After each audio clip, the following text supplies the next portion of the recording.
So, Elder Scrolls Online. That's a name I haven't heard in a long time. I wonder what's happening to it. People are saying that it's kinda good currently. Since its release all the way back in 2014, The Elder Scrolls Online has received consistent yearly updates, expanding and adding to the game. This is one of the MMOs that has gotten the steadiest amount of add-ons over the years, which is a big part of the reason I keep coming back to it year after year to check out what's new, because there's pretty much always something new to see. It's also why Bethesda has sponsored today's video. Their most recent update, Necrom, came out just the other month, and they asked me to tell you about it, which is just about the easiest and best kind of sponsor that I can think of, honestly. They want me to tell you about a game that I play regularly. Okay, easy enough, so let's do it. Like I said, ESO, vastly different today than it was when it released. So what I want to When it released, one of the biggest problems that people had with the game and watching and figuring, do I actually want to play this or not, was the fact that it looked like there's like only 4 or 5 button presses that you can do in a skill as large as this and in a setting as large as this. It just didn't feel good. Now, how true that is, I actually have no idea. But that's what it looked like to a lot of people who wanted to start playing, but then decided, nah, let's not do this. And, then came New World and just cemented the idea that, having 3 buttons to press is not exactly thrilling gameplay. to do is catch up to speed on all of the updates. Starting in 2015, about a year after the game launched, we saw the release of the Imperial City update. So this opened up a brand new PvEVP play space. It included the Imperial City districts as well as the sewers. And what was cool about this, it was a new area to farm enemies. You would farm them for this currency that you could change in for gear. But the big thing was the fact that other players from enemy factions were also roaming around, and it was full. Also, if you're not playing a Dark Elf female, what are you doing with your life? I just have to say. On open PvP, which meant all of the bedlam and craziness that you expect. Go around, you'd be in the fight, you'd have someone jump you, or vice versa. And whenever you killed someone, or if you died, that person could then take that currency. Along with this, they added hours of story content and side quests, and 2 all-new group dungeons with both the normal and veteran versions. Also, at the same time in 2015, we saw Orsinium. This was a huge new zone with all of the typical new zone points of interest and things to do. There were delves and cities, towns, side quest areas, sky shards to collect, world bosses. This also included, of course, 2 large public dungeons. The public dungeons have always, hands down, been some of the content that I've enjoyed the most because they're open spaces. You're going to see other players running around, but there's also a huge number and density of enemies. They're just large groups of enemies, elites mixed with normal enemies. That sounds really cool, honestly. And tons of different bosses, and then also all of the public dungeons will have their own unique specific like group event inside of it, and if you complete that event, it's going to reward a skill. Sounds like Anarchy Online, which was one of my favorite games, except that, event happening in there that you need to fulfill. It's just the open dungeon part, which is cool. Point, which plays into the game's progression. I've always loved the public dungeons, and every time we get new zones with new public dungeons, I just really enjoy that content. Then also here, this is when they added the Maelstrom Arena. So this is basically like a new single player challenge where you fight through these increasingly difficult waves of enemies and bosses for some really good loot. And by really good, I mean the Maelstrom staff has remained as a best in slot weapon for most of my characters for many, many years. This is a really, really good item, and there's lots of... That sounds like horrible game design, I'm not gonna lie.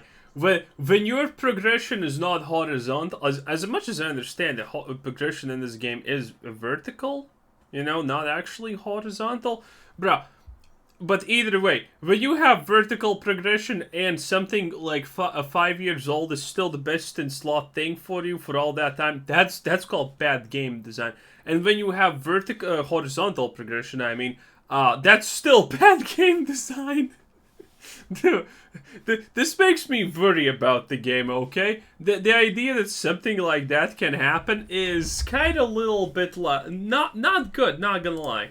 other good Maelstrom weapons that were added in this update all the way back in 2015, and that carried over for many, many years. I think it might actually still be some best in slot stuff for builds currently as well, although I'm not really up to date on all the high-end best in slot stuff because that's not really how I play ESO nowadays, but we'll get to that a little bit later. So let's move on to 2016, 2 years after release of the game. We first saw the inclusion of the Thieves Guild, of course this iconic guild from the Elder Scrolls series. With this, you could unlock the Thieves Guild themed skill line, so a brand new skill line focused on giving you various tools for sneaking around, staying in the shadows, and of course thievery. So they added pickpocketing to the game, letting you steal items from NPCs that you could then sell to Thieves Guild fences. There was also the bounty system, break a law, get a bounty, pay the bounty, and you go free. They added daily heist missions where they asked you to sneak into specific locations. So these would be like people's homes or warehouses, steal a specific item, get out, collect your reward. And there's also the addition of these Thieves Trove caches spread all throughout the game, throughout all of Tamriel. Then also here with the Thieves Guild update, they added a new 12-player trial. Trials in this game are just sort of like the raid style content. It's large group, difficult content with good rewards. And what goes hand in hand with the Thieves Guild would of course be the Dark Brotherhood. In 2016, we had the inclusion of this update, allowing you to join the Dark Brotherhood and become a killer for hire. We got the new region of the Gold Coast to explore. They also added... Admittedly, with that...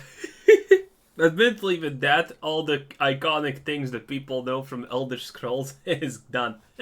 It's just the Thieves Guild and the Brotherhood. A new repeatable quest asking you to take out specific targets. It's like a headhunting sort dick of thing. Punch! And a Dick stab! Skill line with a bunch of different abilities. There was this Blade of Woe, which is like an execute skill, letting you instantly take down certain targets. And also they added things like extra move speed and stealth after using Blade of Woe, a reduced aggro radius while mounted, and a few other passive abilities. Then in 2016, we saw Shadows of the Hist. This was a smaller DLC, and these will be spotted throughout all of these years of updates. This particular one added 2 new Argonian themed dungeons, and along with those dungeons came some new unique items. Oh no, Argonians, no Khajiit, no footy, oh no, footies on self-delete watch. Sets and 2 new monster masks, and monster masks are these special combos. It's like a mask and a shoulder piece. When you have the set, it gives you a really cool special bonus. The monster mask set tied to all of these games dungeons. And then the last thing that happened in 2016, and it was no slouch, this was the One Tamriel update. And this was a pretty big deal at the time, as it marked a major change and overhaul for the game. With One Tamriel, they completely updated all of the open world content, removing level restrictions to zones and enemies, and essentially adding level scaling. So everything scales to the level, everything scales to you. So employing Guild Watch tactics, eh? Not bad. It's a good system.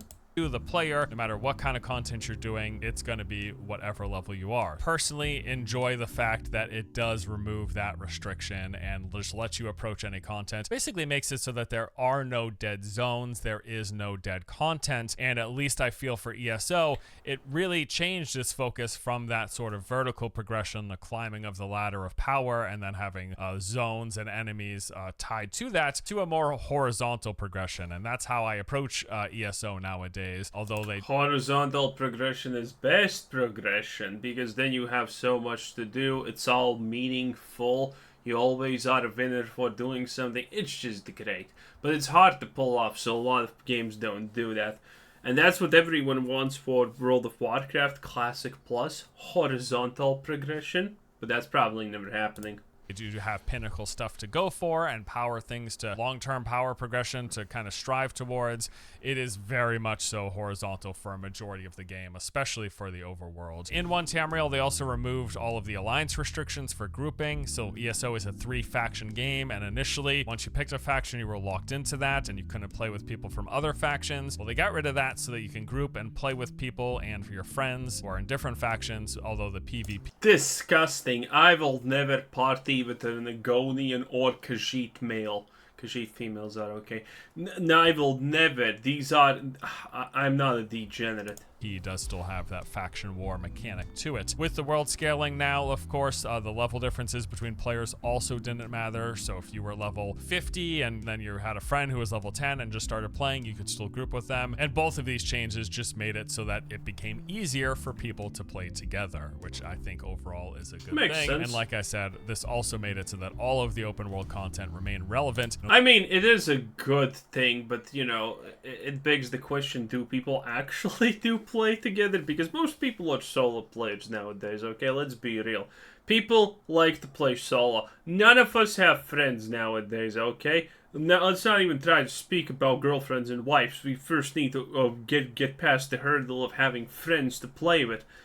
So, is group play really that important? Is playing with your level 10 buddy, if he exists, that important? Kinda questionable, but it's a nice add.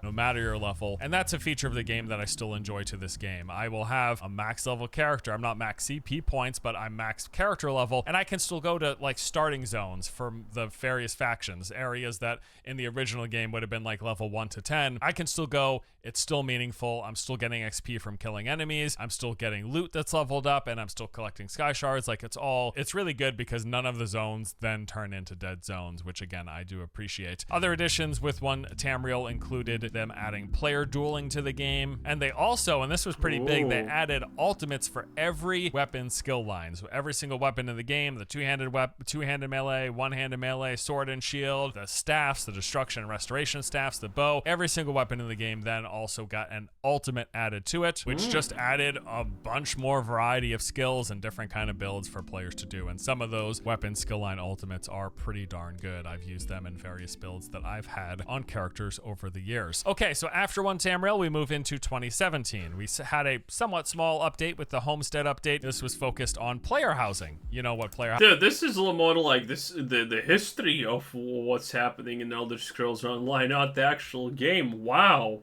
Force, Housing please. is, you buy a house, you get the house, it becomes your home location, and you can decorate it. So they added dozens of homes with all sorts of visual and aesthetic variety, and thousands of items for you to customize your space, make it a cozy little home of your liking. There was also the addition of a brand new crafting system that was focused on building furniture. Player housing isn't a particular interest to me personally in MMOs or any game really, but I do know a lot of people really like this system, and from what I've seen, it's pretty good in ESO. Then we move on to Morrowind, and this was also kind of a big deal because with Morrowind, this was the introduction of this new yearly content update structure. So prior to this, every single update was kind of like a standalone DLC add-on. It stood on its own. It was its own. Wait, how much of the world does Elder Scrolls Online actually encompass now? Huh. That's a good question. Own thing or a free update. But in 2017 with Morrowind, they basically had a brand new template for updating the game. And that template was every single year we would be getting one major chapter, which would have a bulk of the new content, as well as a few DLC packs. And these would typically do things like add a couple of new dungeons, add some new storyline content, a few new items and things to collect, and even some new small playable zones. But the chapter one would be the big one. And a lot of times this would include a large new playable area, and that was the case with the Morrowind chapter. Returning us to Morrowind to explore the island of Vanderfell and return to Vivec City. This was a pretty nostalgic update for a lot of people, myself included, as Morrowind was my first introduction to the Elder Scrolls series, pulling on the nostalgia strings here, and I quite enjoyed it for that reason. This also introduced the brand new class, the Warden. This is like a nature-based magic user with all sort of animal companions. This was and is to this day my favorite class. It is the class that I am still maining right now, basically. I play as a Frost Warden. I've got the Werebear companion. I can command these insects to go swarm enemies. Yeah, you see this. This is what I'm talking about. Doesn't look appealing. Yeah, it feels like this kind of ruins everything, honestly. The fact that you can only have this many skills, it's like, it instantaneously makes a lot of people think, where is the depth? Where is the depth of this game? Because, you know, well, and no one wants, you know, a 50 button rotation like in World of Warcraft currently. I mean, we have watched videos about that even and commented on how stupid that is. But Like button rotation, and by the way, the rotation is not even 5 buttons. The rotation is more like 2 buttons in reality. You know, the rotation should be something like 5 buttons, and then you have situational shit that you want to press and feel good about pressing it. But you see, Elder Scrolls Online doesn't have that, and that is huge. This is the reason why I didn't ever start playing this game, because I just looked at it and I'm like, oh, 5 buttons. What am I? Autistic? Well, yes, but, you know, you get the point. Enemies, dealing damage over time. I also can summon in this flying cliff racer that swoops down and deals massive single target damage. And then I've got these frost skills, like I'll coat the ground with a sheet of ice. With my ice destruction staff, I can summon up ice spikes. And then I also invoke this spirit of a bird for a huge boost to movement speed. I just love the class fantasy and theming of the Warden. Again, it's my main today. I'm not gonna lie, none of that sounded cohesive. I'm not gonna lie, that really did not sound cohesive to me. I'm sure it feels good because he's actually not saying Warden good because Warden. He's saying Warden good because gameplay enjoyable. But none of that sounded actually like a class. It sounded like a mishmash of things, honestly. I'm pretty sure if you have played this game, you know what's that about, and that doesn't actually. You're thinking, what are you saying? Are you an idiot? This all makes perfect sense, right? But for me, who doesn't know how these things work, it's like, what you described doesn't actually sound like a Warden in my perspective, and what you described doesn't really even sound as a cohesive mesh of things that a class should embody. You know, and I think most likely most people who have not played this game are gonna think the exact same way. Okay, he just described Warden, it made literally no sense to me. Warden and Sork are the two that I play, but Warden is the one that I play the most. The Morrowind chapter also brought with it to the game Battlegrounds, a new PvP mode, just small scale, 3 teams, 4 versus... Do people really do PvP that much in this game? Like, sus. For 4 versus 4 who will battle in arenas, and we also got a new 12-player trial, again that large group raid style content. That looks After cool. Morrowind came the Horns of Reach. This was a small dungeon DLC, added 2 new dungeons with new items, and then we got the Clockwork City, which added a new zone. It's like a medium to small size zone, but I still think to this day it is one of the more unique and standout zones in Elder Scrolls Online. Shit, kind of impressive. Line, just a really unique aesthetic to it, and layout and everything. All of the typical new zone fare as well, including a new story to play through and another 12-player. I mean, one thing I have noticed, by the way, throughout the video, that every update does feel unique, you know? All of these zones do feel unique, and they... For example, World of Warcraft... obviously, I'm going to compare this to World of Warcraft. What else do you want me to do, right? But in World of Warcraft, all the zones are so overfilled over the brim with everything. In any direction, on any pixel that you watch, there's like 15 things happening. There's luscious trees, luscious forests, and things like that. Which is boring. It's stupid.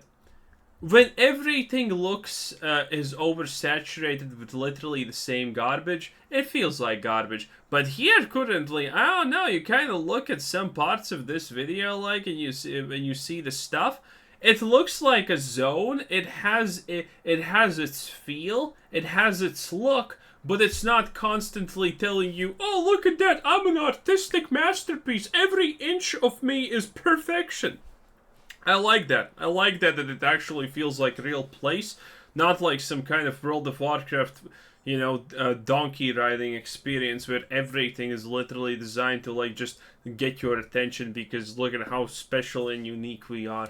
Trials. So there was 2 12-player trials added in 2017. Then into 2018, we have the first small DLC was the Dragon Bones. This added 2 new dungeons, and this then moved us into the second major chapter, which was the Somerset chapter. So this added the new zone of Somerset, which is home of the High Elves with all of the suite of new zone stuff. Also the Psijic Order skill line with abilities related to time manipulation, like Time Stop, which lets you freeze time in this bubble that you summon up. There's Meditate, where you'll focus to quickly regenerate health and resources. Ooh, that was a 4-armed waifu, man. She can... Oh, no, 6-star! Ooh! Man, imagine how much she can do with 4 arms. Now imagine how much she can do with 6 arms.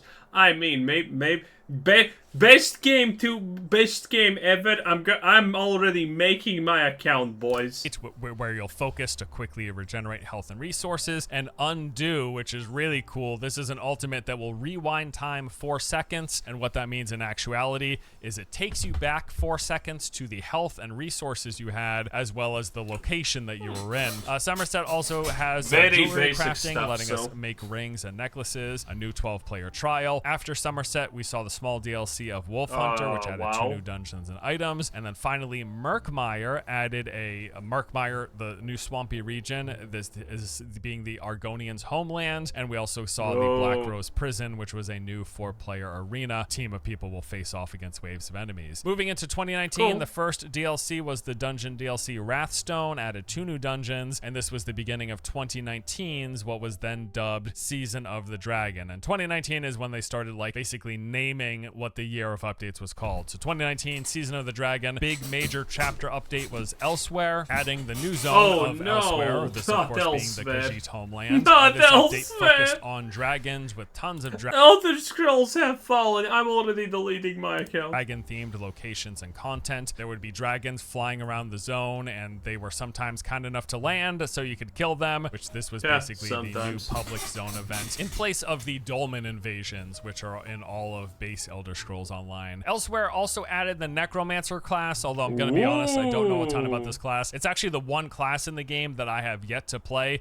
but it's a Necromancer. You summon up dead stuff, you surround yourself in bones and blood of dead things, yeah. And then a 12-player trial came in Elsewhere. After Elsewhere, we got new dungeons with the Scalebreaker DLC, and then we got Dragonhold, which added a new medium-sized playable region, story quest, and items. This moves us into 2020. This year of updates was called the Dark Heart of Skyrim. This was themed around parts of Skyrim, with vampires being like the central narrative focus enemy. The Horrorstorm update came first, adding 2 new dungeons. Then we got the big chapter, which was Greymoor, and with Greymoor, we got the new Greymoor Zone, homeland of the Nords. This let us explore parts of western Skyrim, as well as the underground, the subterranean depths of Blackreach. Really cool location under the basic overland. It added the Antiquities system, which was a new treasure hunting, basically mini game, where you would go out into the world, you'd find these specific locations. Well, actually, first you have to hunt for clues, and then the clues give you the locations for these areas, and then you go to the areas, you scry, which is like this mini game, and then you have to like unearth this stuff,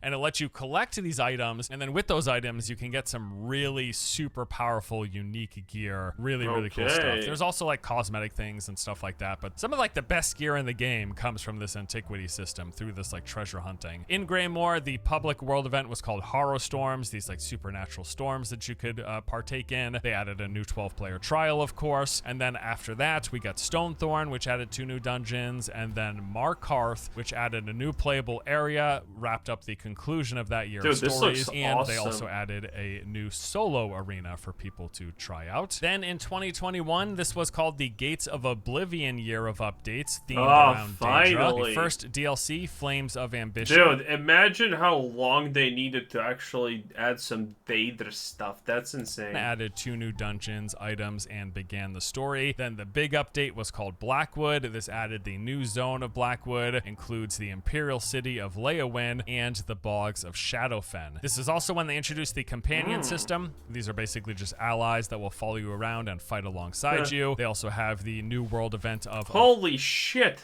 Can I get Lydia, my favorite mule, back?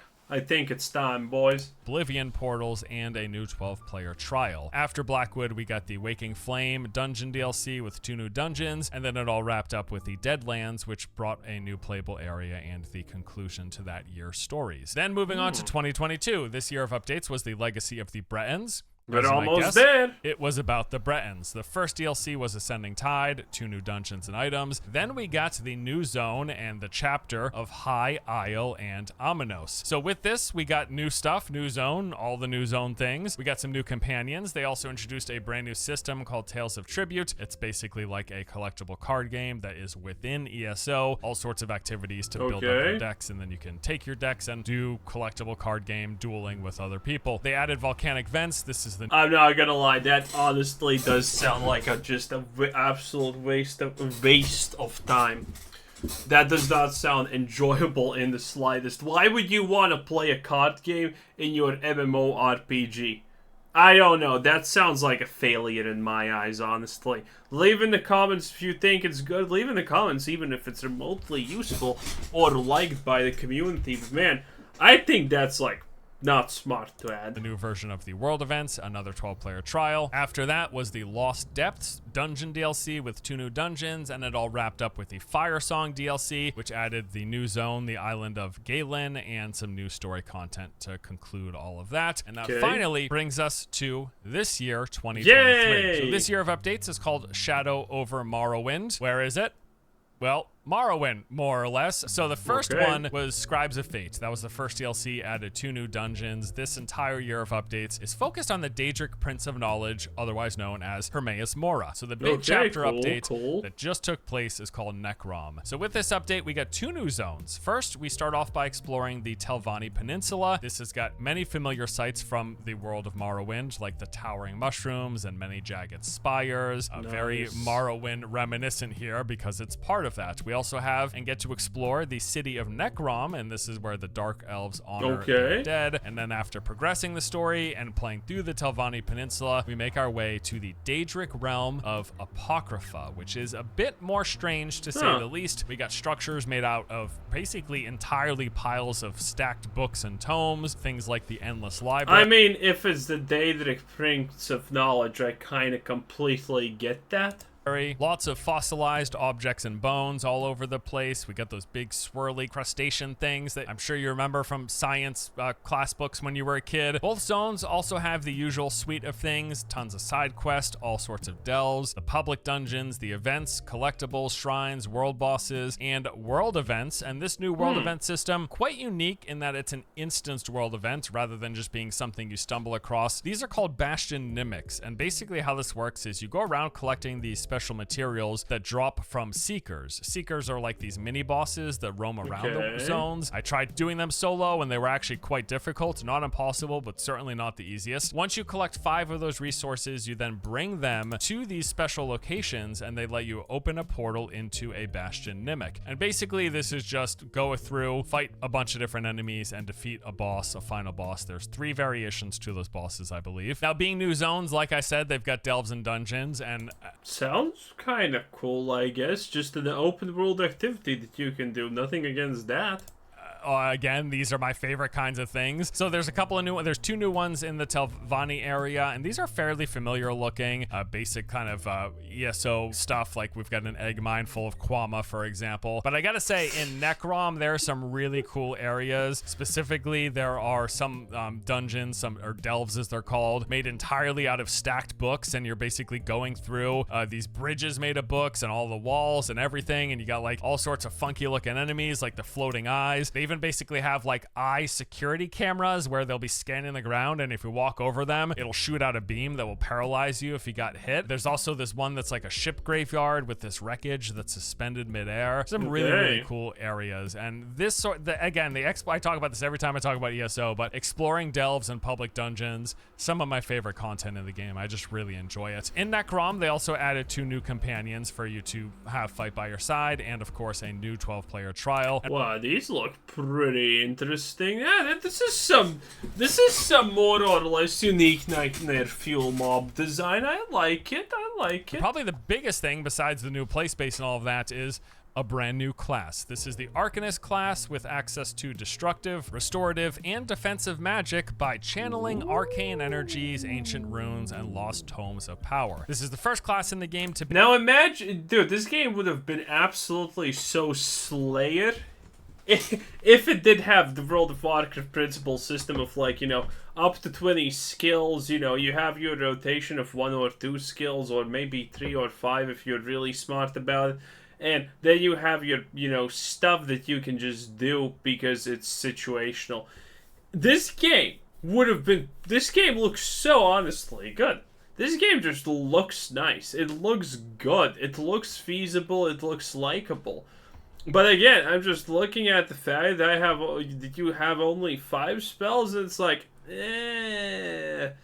Not enough cat girls for me to overcome at this point. Basically use a combo point system where certain abilities will generate these cruxes that float around your character. The more cruxes you have, the more powerful other certain abilities of yours become. Pretty cool class. You can play it in all three main ways with damage dealing, tanking, and healing at your disposal. I personally played as a medium armor stamina build using a two-handed sword as my primary bar, and then playing with Liam, he actually went with a magicka build using a destruction and restoration staff. Seems like both builds are pretty viable and interesting, especially given that each of the three skill lines has a different focus, be it damage dealing, healing, or tanking. I think the class's theme is pretty neat as well, with these like channeled beams and firing out tentacles, rune blades, summoning an eye that fires a laser, healing runes. You got a teleportation gate, just a lot of different cool and interesting new ways to play with the Arcanist class. As of this date, they've already released that, again, that dungeon DLC with the 2 new dungeons. They just released the Necrom chapter, and then coming up later this year, they're actually going to be focusing on adding quality of life improvements and bug fixes in Q3, and Q4 they're talking about adding a brand new game system, which is some sort of endless dungeon. I don't believe we've heard all of the specifics yet, but I'm looking forward to hearing and seeing more. Endless dungeons sound fun. More about this. Now, while this is a sponsored video, I've talked about it many times over the years. Since before the game launched in 2014, The Elder Scrolls Online has been one of 2014? That's almost 10 years now. Holy hell! That's almost 10 years old. I thought it like launched like 5 years ago. Wow! Damn! I did not expect that. the MMOs that I consistently go back to, especially ESO. You know, a lot of MMOs will get like big updates or big expansions every 2, sometimes every 3 years. ESO gets a sizable chunk of content every single year, adding new zones, adding new classes, adding new systems. That's and cool. Even if a lot of the zones are like structurally very similar to what the base game is, open area, main story quest, side quest, and then all of those things to do and see in that open world content, I just enjoy going through that. And that is how I typically come back to the game. Like every time I reinstall ESO a couple times a year and I go through and play it, it's basically... That's a good way to play games in general. Like, okay, I want to see the new update. I want to check out the new zone. So I'll play through the story. I'll explore the new zone. I'll uncover all those points of interest, go through every delve, do the public dungeons. I don't really bother too much with the vertical progression for the most part. Like maybe I'll make some progress on going after those super rare chase items, but largely I've got my base set of gear. I've got the build that I like. Maybe I'll level up a new class if there's a new class, which there is in this latest update. I'll do some dungeons and some PvP just for the heck of it. Maybe I'll collect a new gear set, try to get a new monster set of the particular type that I want. But for the most part, I just like going in, checking out the new stuff, and playing for a while. Then after a couple weeks, I usually leave and I'm pretty happy. And that's exactly what I've done so far, and I've still got some more to do, but I've enjoyed Necrom. I'm gonna keep on playing through it, and eventually I'll reach the point where I'm happy and I'll put it away until a new big update comes out, and then I'll return to check that out as well. But yes, The Elder Scrolls Online has changed quite a lot since 2014 with all of the updates that it's received over the years, and I still quite enjoy coming to the game and approaching it from that more like casual, horizontal progression. Hey, let me just check out the new thing and do my touristy MMO thing before moving on and then eventually coming back. So yeah, there you go. Thanks once again to Bethesda for sponsoring today's video. If you guys are interested in jumping into ESO and checking out the latest changes and major... Bam, that's full. Just gaming. 10 out of 10. Anyway, this was Kuzer Sensei. Thanks for watching. Subscribe if you haven't already. Have a nice day. Bye-bye.